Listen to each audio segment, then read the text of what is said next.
میں اشارہ کر دوں گا وہ آدمی جنتی ہے. میرے اشارے کا مطلب یہ ہوگا کہ یہ آدمی جس کے متعلق میں نے کہا ہے کہ وہ جنتی ہے، میں تمہیں اشارہ بتاؤں گا، وہ میں اشارہ کروں گا، سمجھ لینا کہ یہی جنتی ہے، یہ آدمی جنتی ہے. اس پر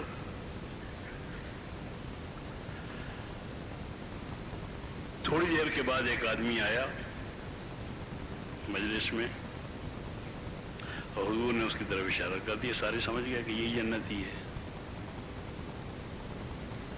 ایک صحابی کہتے ہیں کہ جس وقت مجلس ختم ہوئی میں ان کی خدمت میں حاضر ہو گیا اس جنتی کی، اور جنتی سے عرض کیا کہ میں آپ کے ساتھ چند روز رہنا چاہتا ہوں، آپ کے ساتھ چند روز رہنا چاہتا ہوں. انہوں نے فرمایا بہت اچھا، آ جاؤ. آ گئے. 3 دن ان کے ساتھ رہے.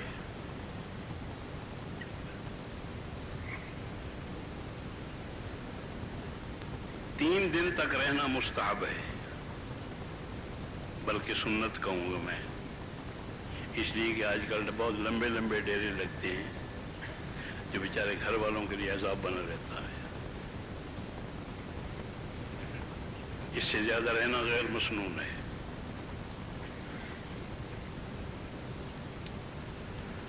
سنت سے ثابت نہیں ہے. 3 دن کے لیے وہ رہے ساتھ. 3 دن کے بعد اس صحابی نے عرض کی ان سے، اس جنتی سے، کہ حضرت میں نے آپ کے ساتھ رہنے کے لیے درخواست کی تھی، آپ نے منظور فرما لی، اللہ آپ کو جزائے خیر دے. میں 3 دن جو آپ کے ساتھ رہا، اس لیے نہیں کہ ہمارے یہاں روٹی ختم تھی، ہمارے یہاں روٹی نہیں تھی، کھانے کو نہیں تھے، اس بات 3 دن کھانے کے لیے کسی کو چمٹا رہا، اس لیے نہیں، بلکہ وجہ یہ تھی کہ حضور صلی اللہ علیہ وسلم نے یہ ارشاد فرمایا تھا کہ میں اشارہ کر دوں گا، ایک آدمی آئے گا، میں اس کی طرف اشارہ کروں گا، وہ جنتی ہے. تمہارے جنتی ہونے کا اعلان کیا تھا حضور نے، حلال اعلان مجلس میں. تو میرا یہ جی چاہا کہ حضور بھی موجود ہیں، میں بھی زندہ موجود ہوں، ہاتھ پیر سب اللہ نے دے رکھے ہیں، اور آپ بھی موجود ہیں، تو آپ سے میں وہ عمل سیکھ لوں، آپ سے وہ عمل سیکھ لوں جس عمل کی برکت سے آپ جنتی بنے، میں بھی جنتی بن جاؤں گا. اس لیے درخواست کی تھی، آپ نے منظور فرما دی. 3 دن تک میں دیکھتا رہا، میں نے کوئی عمل نہیں دیکھا اس قسم کا جس کے متعلق مجھے یہ خیال ہوا ہو کہ یہ عمل ہوگا جس کی وجہ سے جنتی بنے ہوں گے. بڑے بڑے اعمال ہیں، ایک رات میں پورا قرآن پڑھنا، ساری رات نماز پڑھنا، ساری رات روتے گزارنا، ساری رات لکھتے گزارنا، کام کرتے گزارنا، امت کے کامات ہے، ساری رات سرحد پہ کھڑا رہنا دشمن سے حفاظت کے لیے، پہرے داری کے لیے مسلمانوں کی. بہت بڑے بڑے عمل ہیں. کوئی عمل میں نے نہیں دیکھا ایسا جس کے متعلق مجھے خیال ہو کہ اس کی وجہ سے جنتی بنے ہوں گے. میرا خیال تھا کہ مجھے اندازہ ہو جائے گا اور تو میں اسی کو عمل کو کرنا شروع کر دوں گا. اب مہربانی کر کے، میں تو دیکھ چکا اپنے پورے تفقد کے ساتھ کہ کوئی عمل مجھے سمجھ میں نہیں آیا. اب مہربانی کر کے آپ بتا دیں کہ وہ عمل کون سا ہے جس کی وجہ سے آپ جنتی بنے ہیں اور آپ کے جنتی ہونے کو حضور نے اعلان فرمایا ہے. پر وہ فرمانے لگے کہ بھئی یہ تو حضور سے پوچھو کہ میرا کون سا عمل ہے جس کی وجہ سے میں جنتی گیا. انہوں نے جنتی گیا، میں نے اعلان نہیں کیا جنتیوں نے تو انہوں نے اعلان کیا ہے. جنہوں نے اعلان کیا ان سے پوچھو. انہوں نے کہا حضرت بات یہ ہے کہ جب آدمی کو اس قسم کا عمل کرتا ہے اللہ جل جلالہ توفیق عطا فرماتے ہیں جس کی وجہ سے نبی اعلان کرتا ہے کہ یہ جنتی ہے. ایسا عظیم عمل جب آدمی کو اللہ توفیق عطا فرماتے ہیں تو اس توفیق کے بعد آدمی کے اندر ایک سکون پیدا ہوتا ہے، آدمی کے اندر ایک فرحت پیدا ہوتی ہے، آدمی کے اندر ایک قوت پیدا ہوتی ہے. محسوس ہوتا ہے کہ کچھ کیا ہے، اور ساتھ ساتھ یہ بھی خیال ہوتا ہے کہ وہ عمل اللہ کے لیے رہے. عمل اللہ کے لیے ہو تو گیا تبھی تو قبول ہوا، ورنہ قبول ہی نہیں ہوتا. عمل قبول تو ہو گیا لیکن وہ مقبول رہے، اس کی صورت یہ ہوتی ہے کہ اس کو مخفی رکھا جائے، اس کا ظاہر نہ کیا جائے. ظاہر کرنے سے عمل کی طاقت ٹوٹ جاتی ہے. اگر اس کو یاد رکھیو مجھے یاد دلا دیجیے تو میں اگلی بات یہی کر دوں، وہ شاید بھول جاؤں. عمل کی طاقت اخفاء میں ہے.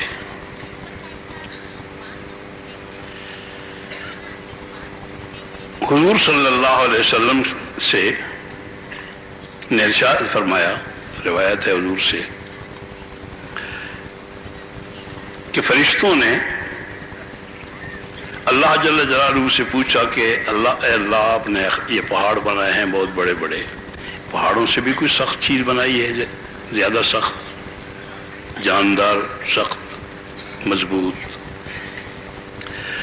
تو چونکہ فرشتوں کے راستے کی چیزیں نہیں ہیں، اس بات ان کے نام بھی نہیں جانتے تھے. وَعَلَّمَ آدَمَ الْأَسْمَاءَ كُلَّهَا، وہ دوسرا موقع پر اپنے اس سطح کے مطابق جو انسانی علوم کی ضرورت تھی جن انسانوں کو، وہ ان کو عطا کیے تھے، ان کو عطا نہیں ہوئے تھے، اس باتیں وہ نہیں جانتے تھے. اللہ جل جلالہ فرمایا کہ ہاں ان سے زیادہ سخت چیز لوہا بنایا ہے جو پتھر کو توڑ دیتا ہے. پھر پوچھا کہ پتھر سے زیادہ، پہاڑ سے زیادہ بھی کوئی طاقتور چیز؟ فرمایا ہاں، آگ جو لوہے کو پگھلا دیتی ہے. پھر پوچھا کہ لوہے سے بھی کوئی زیادہ طاقتور؟ تو فرمایا کہ لوہے کے سے زیادہ طاقتور بھی چیز بنائی ہے، آگ جو لوہے کو پگھلا دیتی ہے.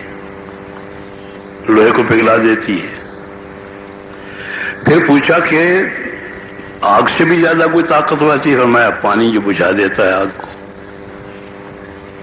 پھر پوچھا کہ پانی سے بھی زیادہ کوئی طاقتور چیز بنائی؟ فرمایا ہوا جو پانی کو اڑا لے جاتی ہے، سکھا دیتی ہے. پھر پوچھا کہ ہوا سے بھی کوئی زیادہ طاقتور چیز بنائی؟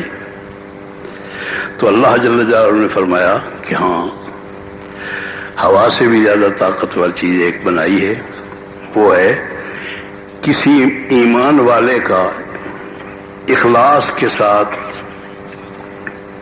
محض رضا الہی کے لیے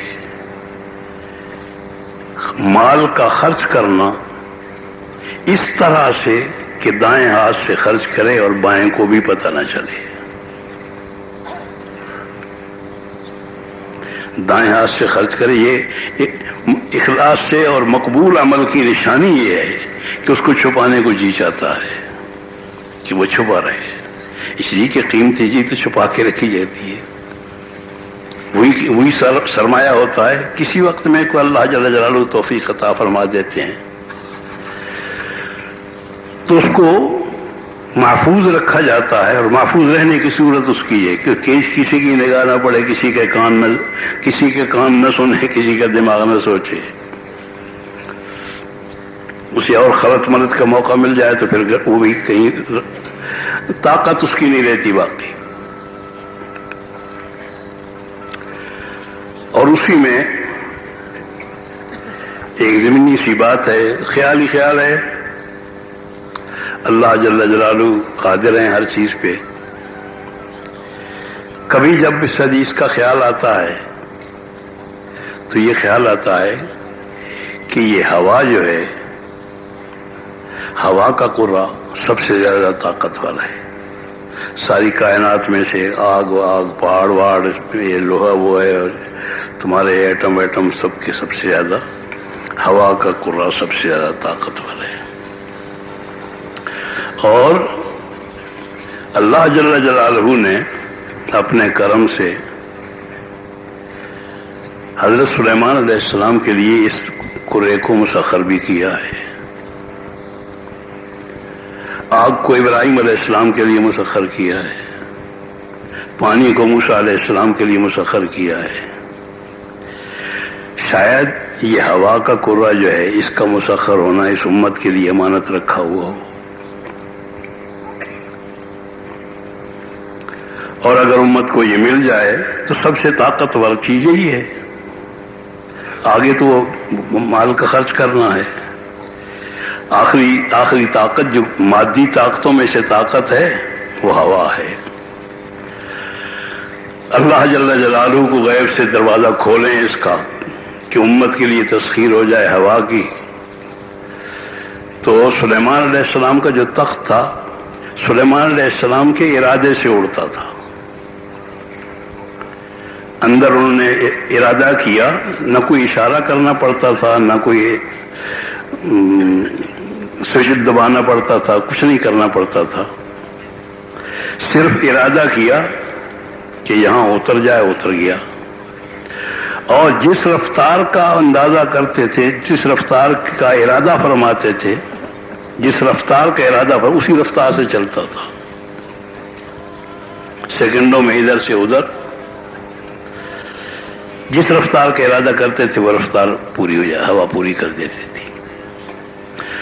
بہرحال یہ کر رہا تھا کہ وہ مخفی عمل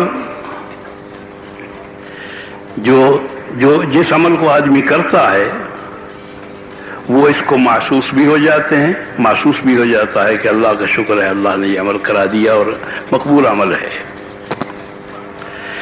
وہ 3 آدمی جنہوں نے ایک غار کے اندر جگہ پکڑی تھی، مشہور حدیث ہے. غار بارش شروع ہو گئی، غار میں گھس گئے. اوپر سے ایک چٹان لڑکی، اور اس طرح لڑکی کہ وہ لڑکتے ہوئے سیدھی ان کے دروازے پر آ گئی، ایسا کہ ساری کائنات جمع ہو تو وہ اٹھائی نہیں جا سکتی. اس پر ان تینوں نے، ایمان والے تھے اور اعمال والے تھے اور جاندار اعمال والے تھے. وہی جاندار اعمال ہوتا ہی وہی ہے جو محض رضا الہی کے لیے کیا جائے اور سنت کے مطابق ہو، سنت کے مطابق ہو.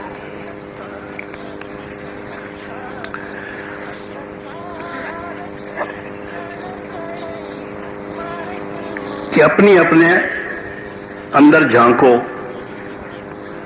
اپنے اندر جھانکو، اپنے اندر دیکھو. کوئی عمل اللہ کے لیے کیا ہو تو اس کا واسطہ دے کے اللہ سے دعا مانگو. یہی ایک صورت ہے نکلنے کی، ورنہ مرو یہی. چنانچہ ہر ایک نے اپنے اندر جھانکا. اللہ کا شکر ہے ایک ایک عمل مل گیا.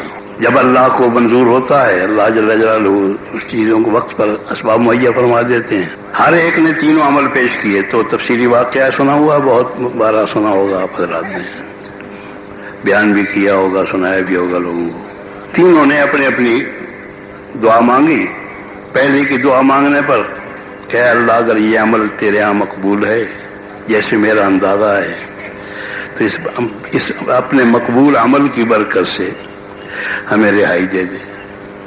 تو تھوڑا سا حصہ سرک گیا، پھر دوسرے کی دعا پر اور سرک گیا، تیسرے کی دعا پر کھل گیا دروازہ. مقبول اعمال اتنے جاندار ہیں کہ کوئی جاندار چیز نہیں ہوتی، اتنی جاندار نہیں ہوتی ہے. بہرحال ذکر کر رہا تھا کہ وہ کس کا معاملہ جو جس پر کہا تھا کہ مجھے یاد دلائی ہو.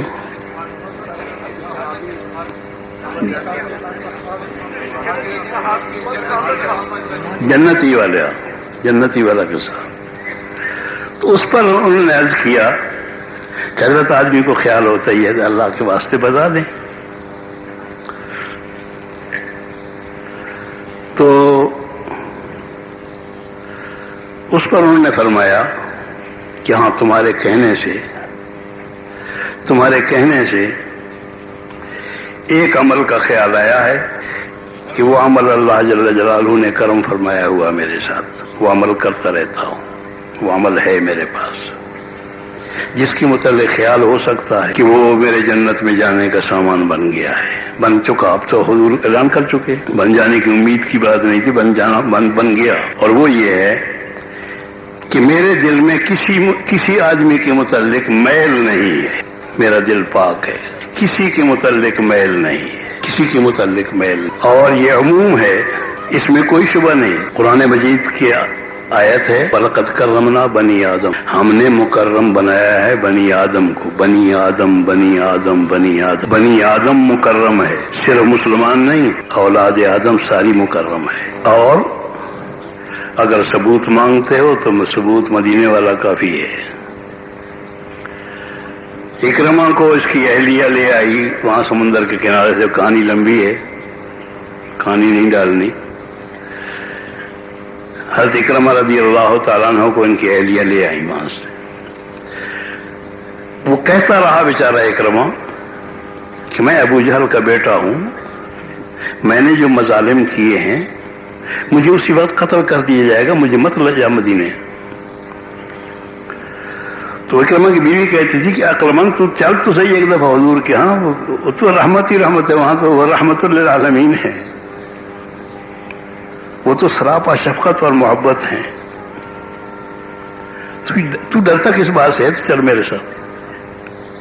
لے گئی. جب وہاں پہنچے تو حضور کے اندر پیغام بھیجا گیا کہ اکرمہ آ گیا ہے. حضور صلی اللہ علیہ وسلم تشریف لائے. حضور تشریف لائے اور تشریف لاتے ہی اپنی چادر بچھائی، اس پر اکرمہ کو بٹھایا اور اس کے بعد خود بیٹھے. یہ اکرمہ کون ہے؟ کوئی اولیاء اللہ میں سے ہے، شیخ عبد القادر جیلانی کے ابا ہیں. وہ کافر ہے جس کو اپنے کفر سے شرم آتی ہے، وہ کافر ہے.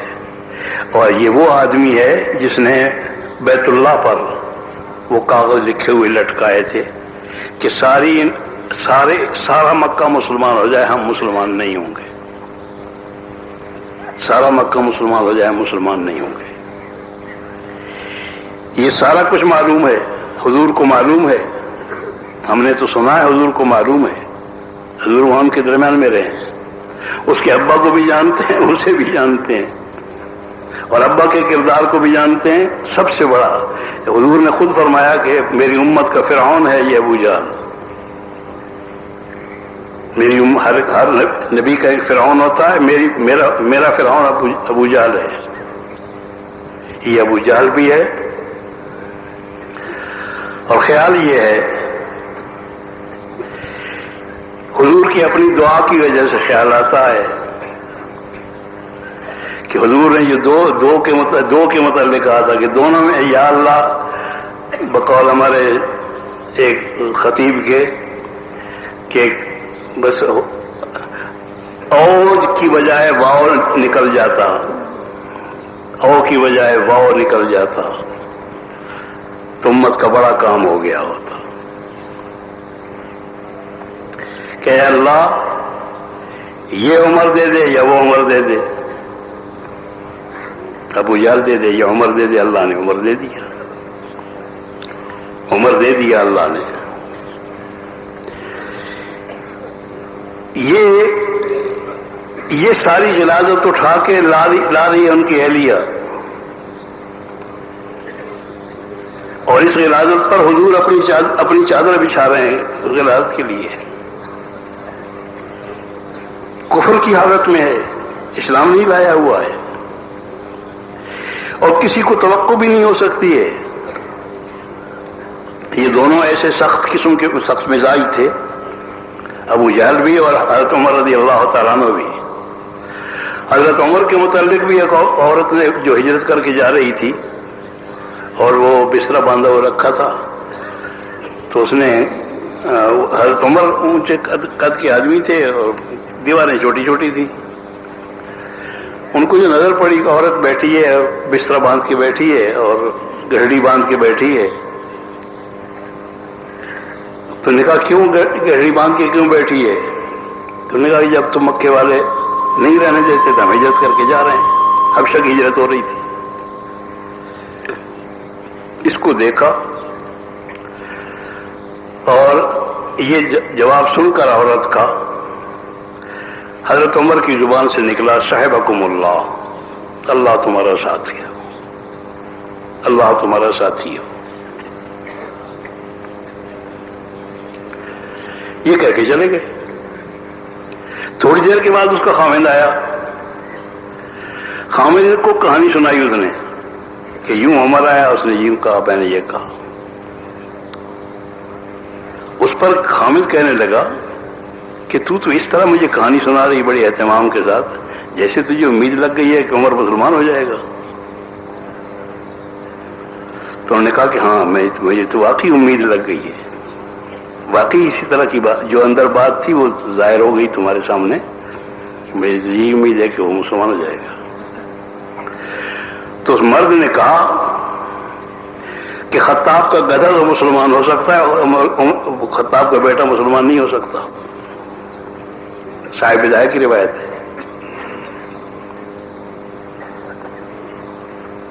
یہ وہ لوگ ہیں جن کے لیے دعائیں ہو رہی ہیں.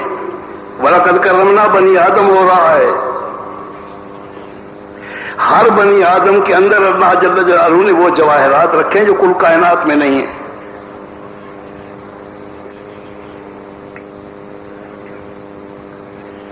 کل کائنات میں وہ جواہر نہیں ہیں، وہ قیمتی چیزیں نہیں ہیں جو ایک ہر انسان کے اندر رکھی ہیں. اللہ نے صلاحیت ہے.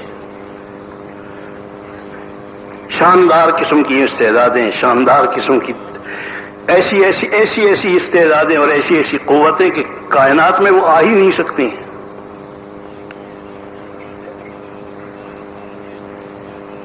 ابھی اس سفر میں ایک بڑے آدمی سے بات ہو رہی تو میں نے کہا بھائی یہ جو مٹی پر وقت ضائع کر رہے ہو، مٹی کھود کھود کے، سب کو مٹی کھود رہا ہے، کو پہاڑ کھود رہا ہے، کو پانی کھود رہا ہے، کو کچھ کر رہا ہے. کائنات پر محنت ہو رہی ہے. کائنات پر براہ راست آدمی پر محنت کیوں نہیں کرتے؟ تمہیں ہر چیز میں سب کچھ نظر آتا ہے اور آدمی میں کچھ نظر نہیں آتا. اللہ کی قسم اگر آدمی پر براہ راست محنت کرو تو وہ جواہر پارے نکلیں گے اس کے اندر سے. اور میں قسم اٹھا کے کہہ سکتا ہوں کہ اگر جو کچھ اس وقت تک زمینوں سے، پہاڑوں سے، پانیوں سے نکل چکا ہے وہ تو موجود ہے. جو نہیں نکلا ہے اگر اللہ جل جلالہ وہ بھی نکال دیں باہر، جو رکھا ہوا ہے قیامت تک آنے والے انسانوں کے لیے سارا ایک سرمایہ حیات رکھا ہوا ہے، سارا کچھ وہ بھی سارا اللہ جل جلالہ نکال دیں، آدمیوں کو عافیت نصیب نہیں ہوگی. آدمیوں کو عافیت نصیب نہیں ہوگی.